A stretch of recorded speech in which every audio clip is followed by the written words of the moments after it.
Magandang araw sa lahat. The YouTube channel of the Fraternal Order of Eagles Limbas Law Corner is back to once again render public service in the field of law for our countrymen, or itong aming pagbabahagi ng kaalaman sa batas para sa sambayanang Pilipino, brought to you by the Limbas Marangal Eagles Club of the Eastern Rizal Region 2 sa pamamagitan ng inyong lingkod na isa ng mga abogado at isang propesor sa maraming law school sa ating bansa. The topic, ito yung topic. Tungkol ito sa basura.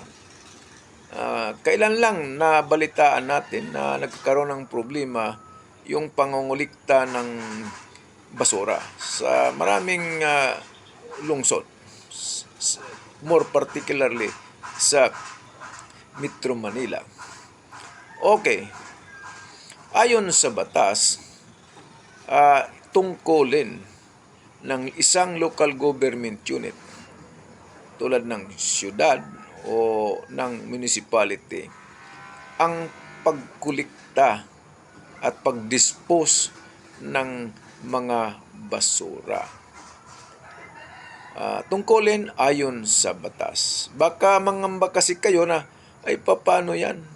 Wala akong pangbayad para sa pagkulikta ng basura. Walang bayad yan. Ulitin ko, tungkulin yan ng local government unit, ng municipality or city ang pangulikta ng basura. Hindi naman kailangan pa ang bayad. Kaya kung makarinig kayo dyan, ay nako, yung basura na ninyo, hindi yan makukulikta.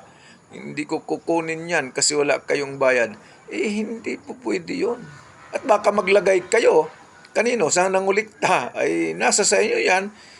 Kung gusto nyong gumawa ng hindi maayos, maglagay kayo. Hindi nga kailangan, walang bayad yan. Tungkulin yan ayon sa batas ng bawat local government unit ang magkulikta at mag-dispose ng mga basura. Maraming salamat at sana nakapaglingkod na naman itong aming club, the Limbas Marangal Eagles Club of the Eastern Rizal Region 2. Maraming salamat at magandang araw sa lahat.